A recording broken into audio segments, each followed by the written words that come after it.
Happy Monday, everybody, and welcome to another week of racing here at Woodbine Mohawk Park. Another hot edition of racing here. It's cooling down from what it was during the day, but it is yet another hot, I think, couple of days here today. Joining me on an 11 pack this evening is going to be my Hall of Fame co-host Randy Waples, and I didn't get a chance to catch up on some of the weekend action that took place here over the course of the last couple of days, but we had plenty of action south of the border in New Jersey. Meadowlands Pace obviously taking place, a lot of stakes events, but obviously some nice golds that I got a chance to glimpse at. That's the only thing that I got a chance to kind of see. Good performances here from some local trotters, but all eyes, at least for a few races, were at the Meadowlands where we saw some, high-profile horses taking shape. Anything exciting happen in the M1? I don't think there was anything not too dramatic of a finish in any races. Nothing to talk about? I don't think so. No, not that much, right? Yeah, you don't often see those kinds of races end up, with the judges being involved. You know what I mean? Mm-hmm. Boy, I'll tell you. And they looked at this. They looked at this a long time for there. You hate to see a Stanley Cup, final decided by a penalty being called by an official, but we're going to get to that in just a moment. We saw plenty of action, including a couple of Stanley Dancer Memorial divisions, and all eyes are on Marcus Melander's Maryland, Dan Patch Award winner, O'Brien Award winner.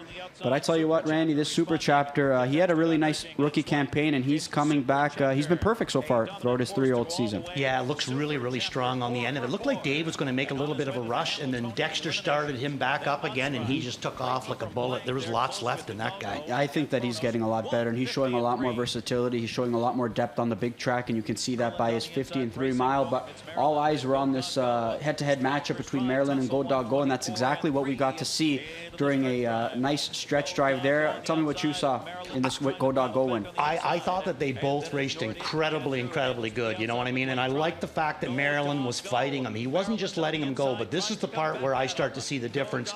Dexter chasing, Toddy just more or less sitting on his at this point right here. So to me, I think Toddy had a little bit more in the tank, maybe a half a length to 3/4 of a length. All between the years for Go Dog Go, all the talent, all the speed, just couldn't seem to put it together. Trotting hopples, no trotting hopples. But right now, no trotting hopples. He seems to be all systems go, and he stayed perfect throughout. But you talked about some controversial decisions. We're going to see the stretch drive here at the Meadowlands Pace yet again. And Randy, just take me through your thoughts here. I mean, myself, I kind of think Todd's beat. I do. I think if he comes to the outside, he beats him. If he gets up the inside, he beats him. Not by much, but I do think that he had the momentum on him. I think Todd took a chance, and it almost worked for him. And, either way, if he loses, he's going to be second, and if he wins, he's going to win. So I think it wasn't bad or anything like that, but I definitely think that somebody lost the room. It's interesting to me, and I'm not just trying Here we go. I'm not trying to be political in terms of what side I'm going to take. I've heard so many different theories pertaining to this. For me, it looked to me maybe that Todd was trying to close the lane. It looked like that maybe Braxton did have a lane, but some people are saying that maybe Braxton came out a little bit, which is what kind of made it seem like there was a little bit more interference than maybe there was. I'm curious to hear your thoughts, because I've never been in this situation before. Yeah, okay, so stop it right there, Luke. Okay, so do you want to move it ahead a little bit? This is what I see anyway. Okay, at this point here, you can put 2 horses up the inside of him. This horse, the horse on the front, is obviously coming down and stealing his lane. You can keep it going, Luke. He's stealing his lane at this point when he comes down in here. Okay, so now right there, you can put 2 horses up there. So there's lots for one. He goes for it. It keeps coming over. Stop it there, Luke.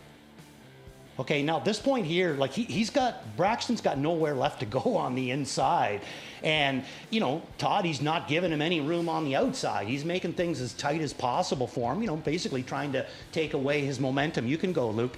Now, Braxton has to come back up, and everybody's saying, oh, well, Braxton moved over, and that's why the contact. Where's he supposed to go? Is he supposed to just keep getting shoved across the track into the pylons? And then we have the same thing happen with Madden Oaks as what we've seen with Brew Hanover, where he leaps the last one, and say he's not quite as athletic as Brew Hanover, and he doesn't make it over or falls down when it happens. There was obviously some interference going on here, and I don't see anything that Braxton Braxton did wrong. I don't think it was a dirty drive by Toddy. I think Toddy, in his mind, thought that there was a pretty good chance that he was going to get beat. He took a chance, could have worked out in his favor, and he would have stayed up. Worst case scenario, he finishes second, and that's what happened. I was, trying to play some devil's advocate yesterday. I went on record saying I'm not entirely convinced, and I only say this because of what we've seen from both colts, right? We've seen Prince Hal Hanover fight off some other horses. We've seen Madden Oaks have a tendency, at times he's shown that he likes to kind of hang a little bit.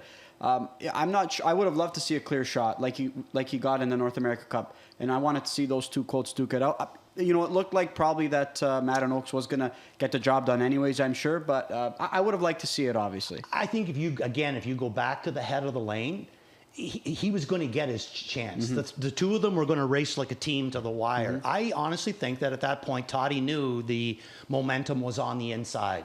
The inside horse, Madden Oaks, maybe had a little bit more, and I think he just took a chance. Mm-hmm. It's not a bad thing. It wasn't a dirty drive. It was just a simple fact that I think he thought that, hey, this guy's going by me either way. Maybe I can steal a little bit of his momentum. He's a big horse.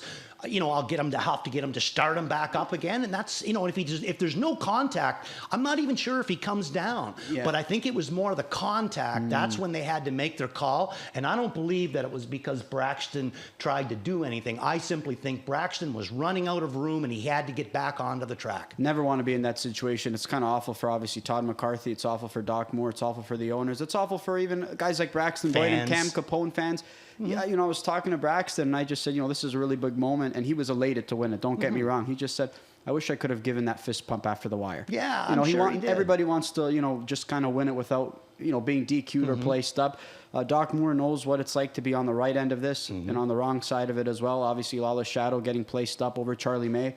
And unfortunately, with Prince Hal Hanover, he's getting placed back to second in favor of Madden Oaks. But again, Cam Capone, Braxton Boyd, a couple of 25-year-olds who were this close to an NA Cup trophy, getting it done in the Meadowlands pace. Just an awesome moment for them, especially for this colt who really kind of just emerged as one of the top contenders without really taking on stakes company during a 2-year-old season. Yeah, and another thing you can take about this, right from the North American Cup and now going into the Meadowlands pace, we're really talking about two horses, John. Madden Oaks and Blueprint. Yep. Right? Now we got a third one to talk about, Prince Hal. Yeah, because obviously he can go with these horses. He absolutely can. Nice colt, and he's going to be, I believe, busy with the Adios eliminations next week, so just no rest. It's going to be a pretty grueling schedule, but Doc keeps them fit. This guy's going to be fit going into next week's elims, and it's going to be a deep final because we're going to get a lot of other colts who are going to participate as well. So looking forward to that. Congratulations to Madden Oaks, Cam Capone, Braxton Boyd for all getting it done there in the Meadowlands pace. I believe second youngest driver to ever win one. I think George Teague, Montreal Teague, sorry. Montreal Teague was the... he was the youngest to ever do it. Wiggle it, jiggle yeah, it. 24 years old. So Montreal Teague, the youngest one to win it. So Braxton Boyd, 25 years old, really kind of putting a stamp. Everybody needs an opportunity, and he definitely got one. And obviously, speaking of opportunities here, how about Paul Cameron? He sent out his filly, Wicked Pace, to participate in the Jerry Silverman Memorial. 75-1 outside draw. Jody Jamieson says, no problem. I'm going to send her out of there, work out a pretty good trip, and hang on. She hung on for second. Oh, good for That was Cam. a really nice first time he ever sent out a starter at the Meadowlands. This is a good effort. I did not expect this, Randy. Yeah. No, well, something. I mean, it's she's one of them ones right now. I think she's kind of the talent's flying under the radar because somebody is overshadowing her the last 2 years, and that's Chantilly. Personally, I still believe Chantilly could outshadow anything in that field right now. And I think by the race that Wicked and Pace just went, I think she more or less solidifies the fact that maybe Chantilly is the best one out there. It's what Jody reminded me at the Meadowlands on the weekend is, shouldn't be too much of a surprise to Alice. I was second to Chantilly, who's arguably the best in the division. How many times, right? So definitely caught me off guard. The backers didn't seem to support her much, but a really good effort there. And that was really happy for Paul as well to get a nice second place finish there. Absolutely, for sure. And have you been talking to James about Chantilly since he qualified her? Not, no. I think he was pretty high on her, John. I didn't. Okay. Did you see the qualifier? I did not see it. I'll have to go back and see it. Yeah, perfect. Looking forward to it, and we're looking forward to seeing her back in action. Speaking of the weekend, we are going to look at track plays, and you're going to have to kind of take me through this list because I was a little busy. I would imagine you did.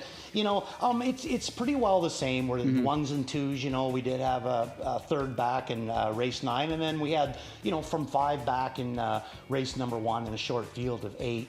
But, more or less the same of the same. And I don't really necessarily think anything's wrong with it. I just think that we're dealing with a really, really fast piece of dirt right now. I think this track is incredibly fast, and it's going to be really, really tough for horses racing from off the pace to make up that ground when the speed isn't dying. It's still going forward, you know what I mean? So, I just think that people are going to have to adjust how they're racing their horses, if this speed bias kind of keeps going. And we're supposed to have hot weather, I think, all the way till next Thursday or whatever before the heat starts to back off. So big thing is you got to keep them horses close somehow or another. Yeah, absolutely. And we're seeing some really quick miles so far to start off this summer season as well. But there's a look at some track plays. We got to get right into it, Randy, because you sent in a lot of replays yes, I did. for this 11 pack, and we've got lots of action, grassroots action here, and that's what's going to kick off this 11 race program.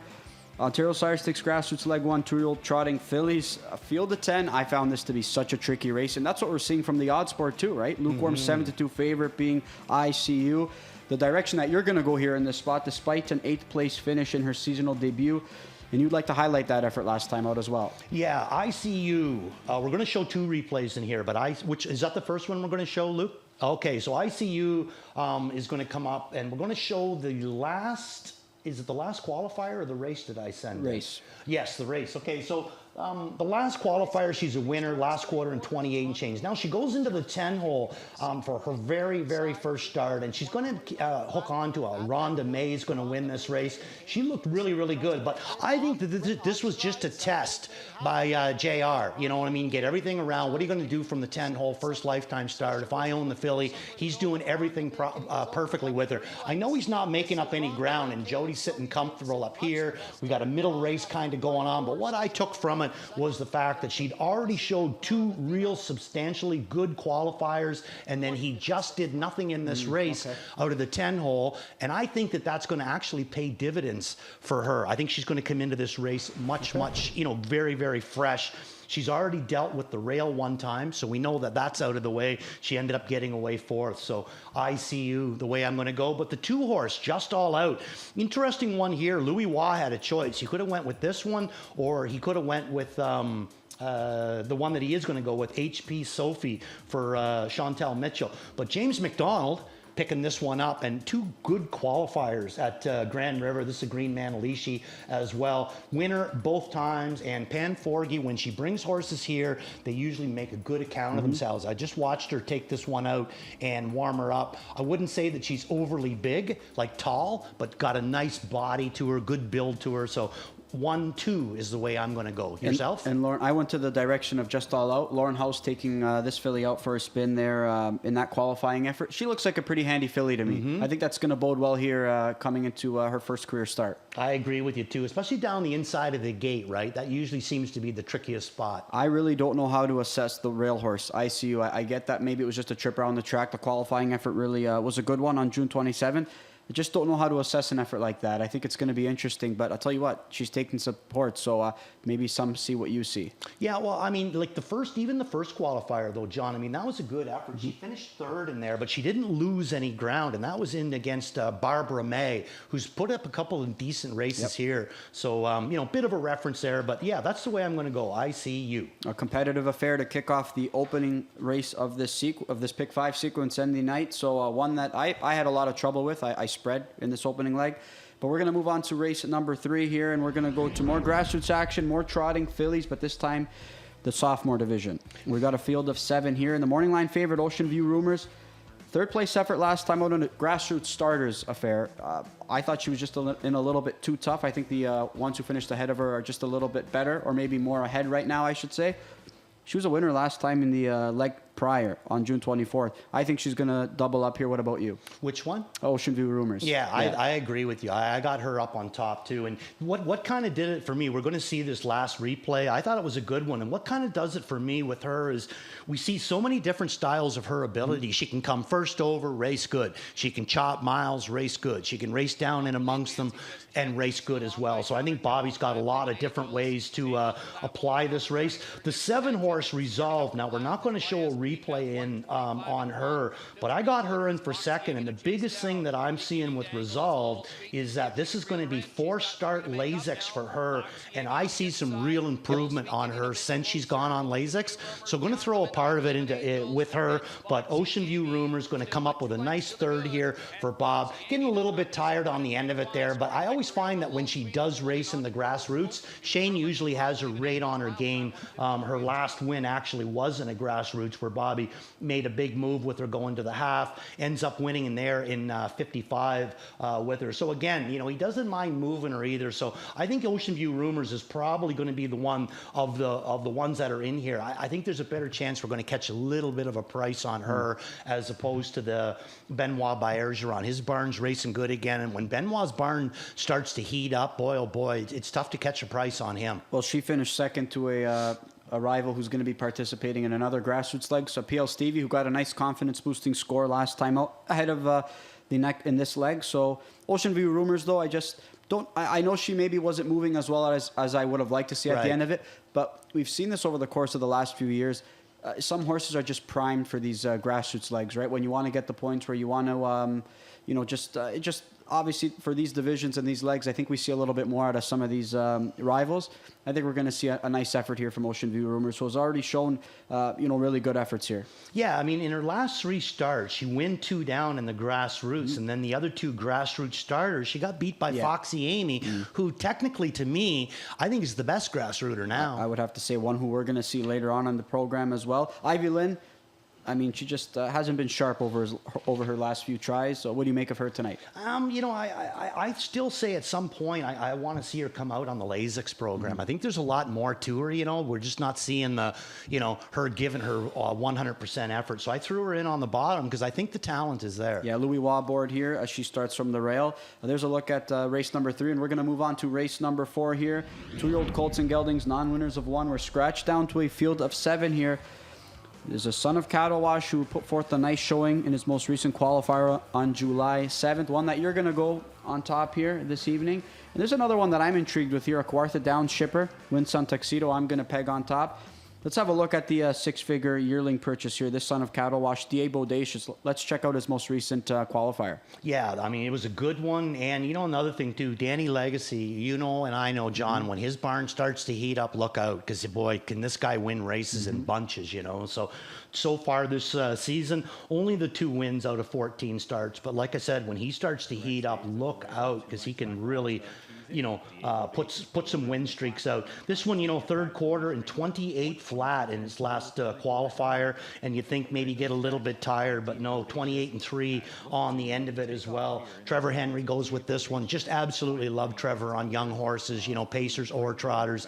Never seems to overdo it, always has them in a good position. Love the body language on him right here. I mean, he's just going for a ride in the park right now. Nobody even close, and I mean, tight lines all the way to the wire for this guy. So D.A. Bodacious, that was actually one of my most favorite bulls. Did you watch the bull riding at all, John?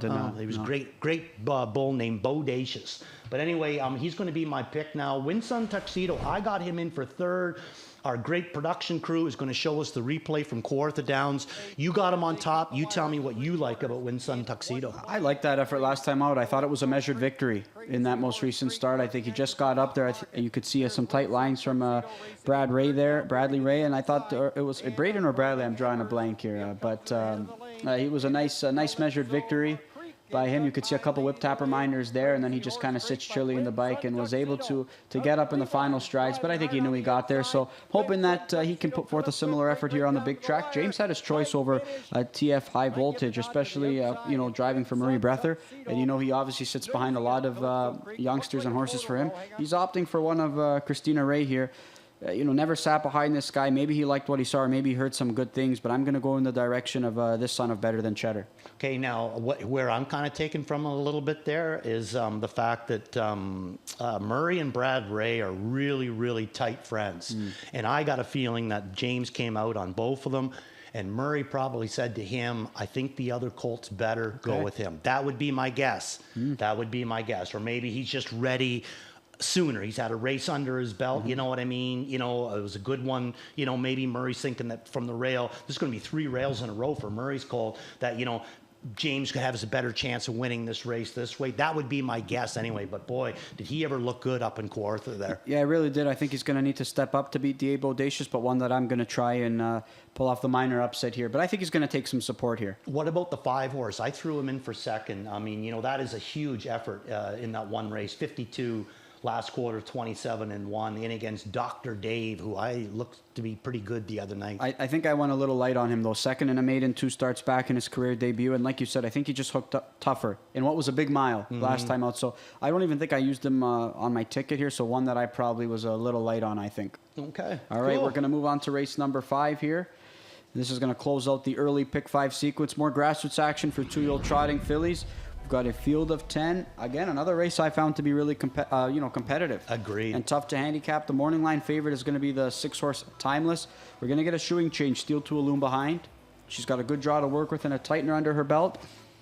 Is that the direction you went here? It is, but I had her under the beat the favorite. I really thought that maybe a couple of these other ones in here would be taking the favorite status. Didn't really see it as being her, but I'll take it. 30-1, her first lifetime start. Finished 5th in there, but showed good wheels on the end of it. But I don't think that I would go crazy on that 26-4 last quarter. I think we just had Chad maybe announced a line that's saying that basically maybe it wasn't 26-4, probably 27-1, 27-2. We've had a few of these lately that way. Either way, though, really nice effort. Draws the middle of the gate. Matt Bax training, Todd Ratchford driving, shoeing change coming in, Steel to Aluminum in behind. Lot to like about Timeless, so that's definitely the route that I'm going to go. You too? I actually went to the 3-horse Timel Electra. I'm going to give her a shot. I thought that was okay qualifying try. A daughter of Green Man Alicia here that Mark Etzel's going to send out as well. So one that I'm going to just kind of try and give her a bit of a whirl. I didn't mind the most recent qualifying try. Would have liked to maybe see her go by the second place finisher, but I thought she was trotting well enough where she could be competitive versus this group, and a good draw to work with to boot. I think we are going to take a look at that Timeless replay, are we not? We're going to take a look at Timeless's most recent effort. And like you said, and like you and Chad said, the time maybe is a little bit skewed there. It's not a sub-27 final quarter. Yeah. But let's take a look at this effort and tell me what you see. Well, I like the way that he trots. Number one, he's got a nice body to him. I mean, look at the body language too on Todd Ratchford. He's taking a deep seat with this guy. He's not leaning forward, tapping. He's more or less coddling the speed. So I don't really, I'm not looking to see anything really, really big. Now he does have his head cocked a little bit there, but that doesn't really bother me. It doesn't look like he's on a line or anything like that. And he's just kind of trotting with them right at this point right now. But again, I like the way that he qualified the race before that. And if the last quarter was 27 and change, I don't really think you could ask much more from him. So middle of the gate, I think that there's a much better chance that they're going to have him going out of there, being involved in the race, and not have to have so much ground to make up on the end of it. Stablemate One Bell, a strong winner in her debut. I mean, she looked good in her qualifier. She looks the part. Yeah, just she's Grand Circuit. Absolutely. So I mean, she finished 5th to her. Yeah, and they know how. Yeah. Or they know how good of a filly they think she's going to be, especially this year. Yeah, she's Grand Circuit big time. So really good chance for Timeless here to bounce back and start number 2. But again, I don't think there's any slam dunks here in this field. We're going to move on to race number 7. We've got more grassroots action for 2-year-old trotting fillies. We've got a field of 9 here. Morning line favorite is going to be the 5-horse Elbows Up, one that's coming off a recent qualifying effort. We are going to show that qualifying victory innermost on July 4th. I think that's a good one to show because there's another rival, Sarah Quell, who I thought was good in qualifying, and she came out of that same prep. So we're going to take a look at Elbows Up. We get a chance to see them both, so one that which I think is going to be valuable. And let's take a look at this Sean Stacy trained filly, Elbows Up. Bob McClure is the one leading this. Yeah, he's up on top, and the other one that we talked about, Sarah Quell. Yeah. She's got the 6-hole right now for Ryan Holiday. So we're going to see her sitting second over and Bobby up on top. Bobby's going to be my top play in here, Elbows Up. I'm going to put this one up on top. But Sarah Quell, I got her in for second. Bert makes a bit of a bobble here, but she makes a lateral move to the inside to get around Bert. No problems there whatsoever. She hears the other horse come up alongside him. Now I don't think she's going to be able to hold him off, but she's awful close to holding him off, and she clicked back into gear. I like the way that she went. I thought Ryan did a really, really good job qualifying her back. And again, going to Trevor Henry's not going to hurt at all. So 5-8 is the way I'm going to go. Yeah, I went to Sarah Quell on top. I really like the effort. I like the addition of Trevor Henry as well. You got a young trotting filly, a filly. It's always, I think it's a benefit when you have a guy who's more familiar driving against, these guys at the circuit, right? I mean, you don't see Ryan Holiday get a chance to drive against these guys on a regular basis. I do think stuff like that makes a difference. And Trevor Henry's, to your point, just great with young horses, especially trotters. You have one coming off a couple of really nice preps, and I think she's going to be good to go. But elbows up, Bobby, just a couple, one or two whip tap reminders, sitting chilly in the bike. I like the way she responded after the wire as well. Trevor, his driving always kind of in a way reminded me a little bit of my father's driving. My father could go into race one, just like Trevor, go to race one, race an 8,000 claimer that's lazy as can be, get everything you can get out of it, get to the winner's circle, come to race two, you got the trickiest trotting filly in the world and still be able to get along with that one just as good, and Trevor was the same way, no real weaknesses. He can make speed too. Yeah, he can keep speed coddled, and he can keep them in a straight line, and a lot to like about Trevor's driving. So a race that I'm looking forward to. You and I are going to go head to head there, elbows up, and Sarah Quell there in race number 7. We're going to move on to race number 8, claiming handicap 30 to 40,000. I think I know which direction you're going to go in here, if I'm not mistaken. I think I'm going to go to the same horse as you here. Is it Howmack Victor? Yeah. All right. Yeah, a little bit too far ground to make up in that last one, but let's take a look at the last replay on him. He's going to come up there with a nice third, stash it away. He's going to come up with a real nice second in there. I got them 1-2 again, but Howmack Victor, I got him up on top. And they're not going to have to worry about Phantom Joie that kind of surprised everybody in this race. You're going to see Trevor make a move here. Now, Bobby's on the outside with his. Trevor's going to sneak down in between Tyler and Bobby. So Tyler, I got him in for second this week. I got Bobby up on top with Howmack Victor, the eventual winner, in between them.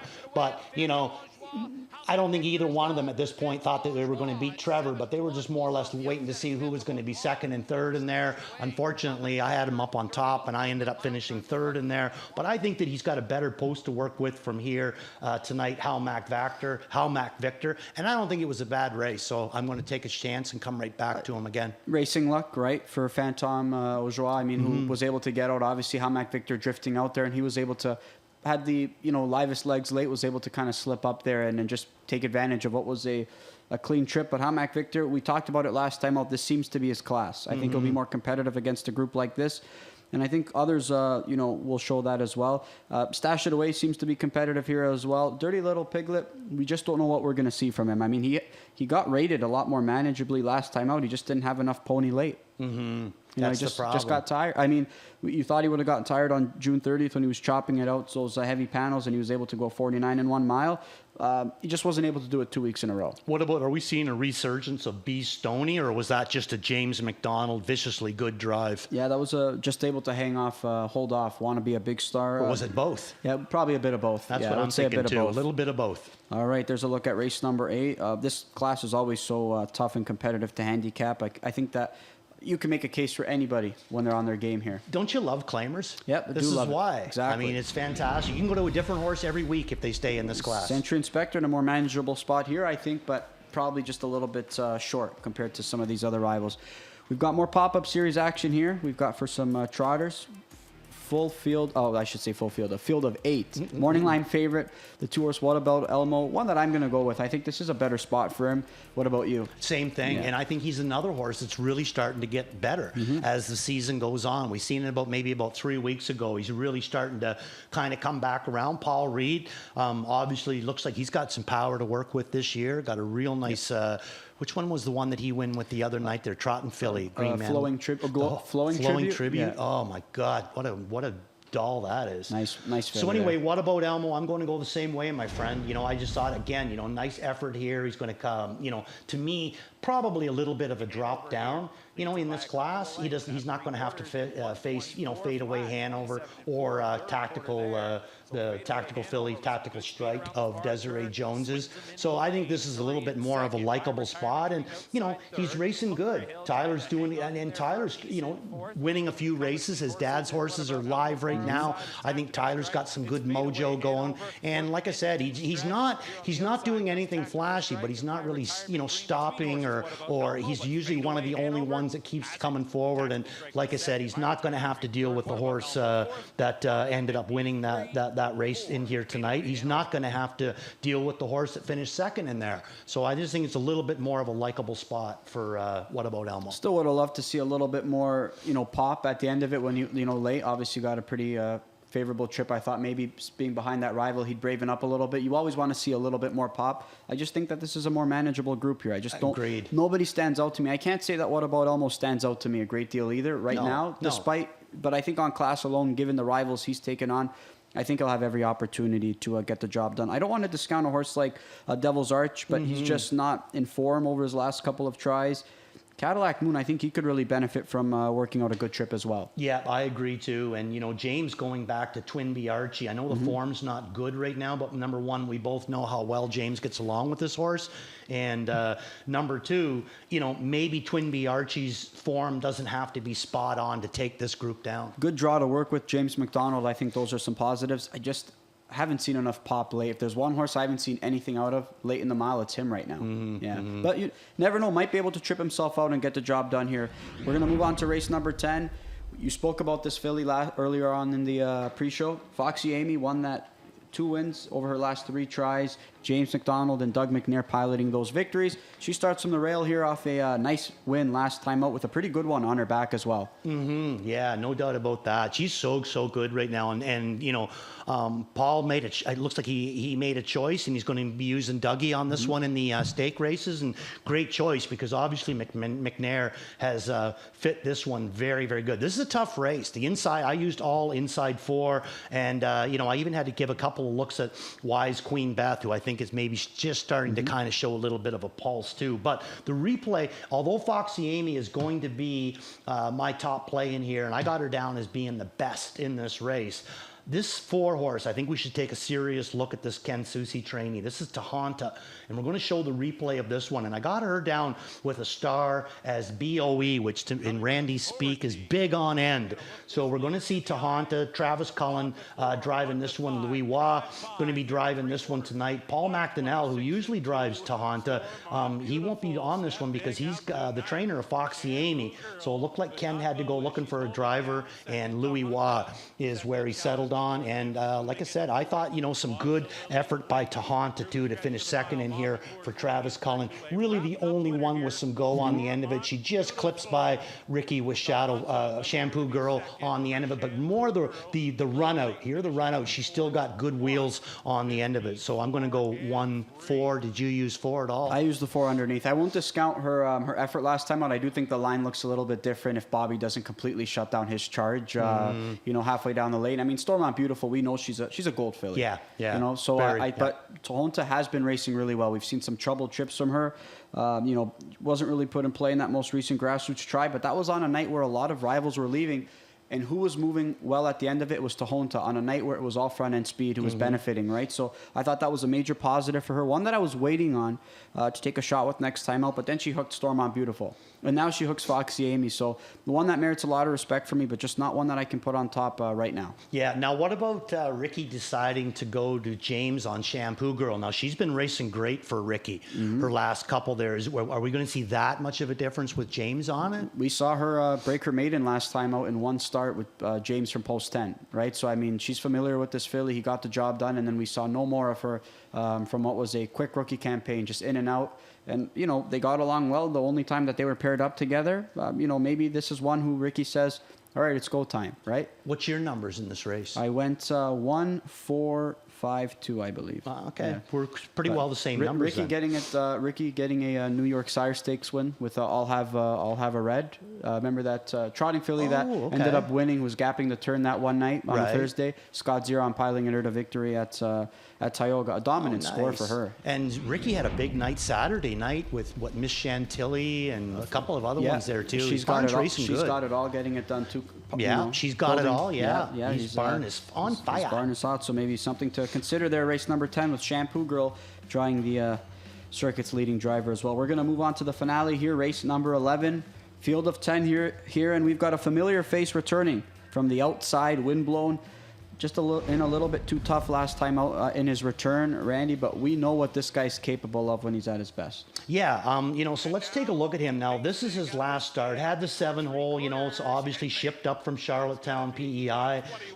I'm glad that the way that they kind of raced him. They didn't really do a whole lot with him, so I think he's going to come out of this really good. We've seen, this big free-legged guy before do lots of things, but this week, JR is just not going to do a whole lot there, but he's straight, he's strong, he's pacing good. I think that, he's going to be really, really good to go second start, beating for this guy. And like I said, picking up McDonald. Even the 10-hole, I say the 10-hole, all that's going to do is boost our price. And that was non-winners at 18,000 in against Light Up the World, Pacino or Prince Al Hanover that, maybe won the Meadowlands Space the other night.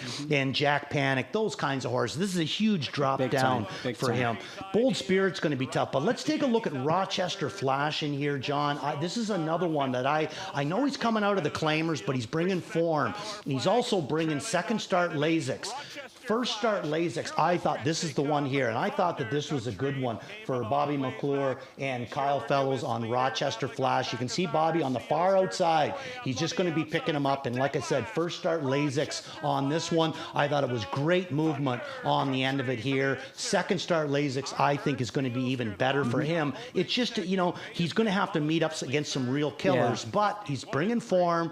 Maybe the second start Lasix is going to, make a big difference on him, and I threw him in for third. Yeah, I think that if he can work out a trip and maybe if some other rivals maybe take a little bit of a step back, I think he could really benefit from it.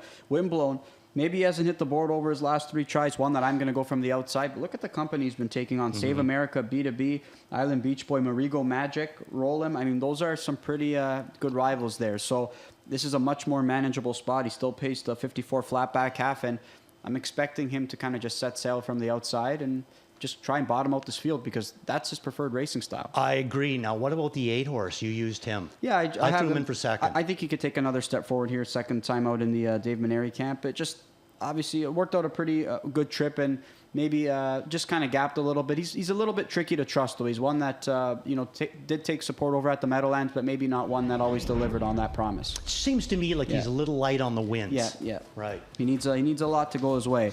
We're going to look at the top 4 circuit drivers from last week, and James McDonald, despite not being here for a night, still leading the way with 8 wins, 21.1 win percentage. Third in earnings, though, but another good weekend for him. Second with Coach Stefanos in one of the Bill Houghton Memorials. Yeah, no, big weekend for James, no doubt about that. I mean, 21.1%, but look at the guy way over here, too, Tyler Borth at 21.2%. And, my father actually always told me that the most important column for any driver is this one right down here that says earnings. Big time. And a couple of gold wins for Bobby. Yeah, right? Bobby had a big week, huge week. One of Jeff Williams' charges, drawing a blank on the name and getting it done with flowing tribute as well. Yeah. No, he had a big week. Could be a big weekend. I mean, In the Black, is that the name? In the Black, that's right. Yeah, so nice little more trotter. golds coming up on Thursday as well. More golds coming up on the weekend as well. Oh, look at somebody up there with the 37.5%. Speaking of Rick, and that's not even including his win at Tioga last night. Unbelievable, man. So wow. It's been a while since we've seen his name up there. Yeah, for Rick. sure. His barn is definitely racing well. I mean, a couple of new recruits finding the winner's circle, Miss Chantilly and the other one. Madrid, getting the job done. Just took and a few she's starts. got it all. Got the job just took done. a few starts for the new recruits to kind of His get trotting fit. colt's in tomorrow. I think he's going to come up with a big effort, landing on time. Oh, that's right, landing on time. He looks like he's in a good spot. Hambo in a few weeks. Let's see what happens there. Obviously, second time trotting hobbles like you mentioned as well. So. There's a look at our stats there, and obviously we're going to kick off the card in race number 1, and that kickstarts the early pick 5. All right, Randy, you're on the hook. Let's go. Let's go. Here we go. That's my late pick 5. So we maybe want to do the early pick 5. We're so excited. We're jumping ahead. There you go. One single, my friend. That's going to come along in race number 2. That was a tough night of singling. I'm the same as you. I mean, tough cards, some of these races, But anyway, I go Phoenix as my single. I truly do believe he's the best horse in the race. It's just all a matter how it's going to shake out for him. But in race 1, I go 1, 2 in there. Race 5 is going to be the key on Phoenix. Race 3 is going to be the 2 and the 7 Ocean View Rumors with Resolved. And I think that's Yeah, 4-start Lasix Resolve, but really see some big difference in this one. Race 4, going a little bit deeper here, 3, 5, and 7. The horse shipping in from Kawartha, Winsun Tuxedo. Corona Sealster with that big 52-mile, and then DA Bodacious, who I really like in there. And race 5, 126, that's going to be HP Crystalline. Timeless is going to be my top pick in that one. All right, we're going to look at that's an interesting ticket, my friend. Pick 5 ticket. I went singles in between, and then spreading the first and last leg. I found the first and last leg to be really tricky. I'm going to go all in on Phoenix, flat line under his belt. He's got a middle of the gate draw. He can leave. If he trots and if he minds his manners, I do think that he's going to be one that we're going to expect to go forward here. Ocean View Rumors, I'll single her. I think she's going to be tough to beat. I'm going to go all in on Winsun Tuxedo. That's nice all in. Just take a chance. Double up my double up play. If it works out, I would have thought you were crazy till I seen the replay. Yeah, no, I thought it was a good replay. Yeah, I mean, it was a good replay. That's why, I like that effort. Maybe one I'm going to take a chance on, but I do know Danny Legacy's charge is going to be tough to beat. And last leg, 5 deep. I found it to be really tough. I find the first and last leg, like I said, to be far too tough. So $25 for $1 if you feel like tailing. Both options, cheap tickets. So, just kind of maybe combine our thoughts too. Yeah. I think that's always good as well. Woodbine Mohawk Park Racebook opening 7 days a week now, as of today. Opens at noon. So, come in for some action. There was some sire stakes at Oak Grove today if you wanted to watch some good races there. Some thoroughbred action. Soon we'll be having Red Mile open in the afternoon. That's, I'm excited for that. Yes, we are. Spend your afternoons being here, playing the races and playing some Red Mile because, the talent we're going to see displayed at the Red Miles, or unveiled, I should say, at the Red Mile. I'm just pumped up for that. Yeah, me too. Yeah, it's just such an awesome time of the year. Mm-hmm, absolutely. It really is an awesome time of the year. All right. Let's get some plays of the night here, Randy. Okay, Worth a Look is going to start right off in race number 1. That's going to be ICU. I do not see him being the favorite. 5-1, I think I'm getting on him right now, but he might get down to there. Beat the favorite. Timeless in race 5. Middle of the gate. Waples Watch. Halmac Victor. I like the way he raced in his last. I'm going to go put him right back up on the hammer again tonight. All in. Wind blowing from the 10 hole, but you got to wait around to race 11 for that one. All right, I'm in agreement with you on one of those there. I'm going to go my spot play Phoenix. I think that he's sitting on a good effort here. Double up Winsun Tuxedo. My best bet Seroquel. I love their qualifier. And Set Sail, Windblown. It's time to just down the road from post number 10. That's what I'm hoping for as well. Some other resident handicappers, Ghislaine Paquette saying, okay, go for Phoenix. We have no issues with that. We all. Stovit, Garnet Barnsdale spot play. That'll be a tricky rail spot there. That's a nice pick there. And Ploucha. Kevin Ploucha going Halmac Victor. We're all in agreement. Halmac Victor due for a bounce back performance in race number 8. All right, tricky card of racing. Maybe not many that I'm in love with tonight, but a lot of possibilities. But that's going to make it even more of a more difficult puzzle. You and I are going to be here all night to break through the action, and let's hope we can have some luck. I see favorites, but I don't see chalk. No. You know what I mean? Like I see favorites, but I don't see any 1-5, 1-9 shots. No, especially this first leg here. Yes.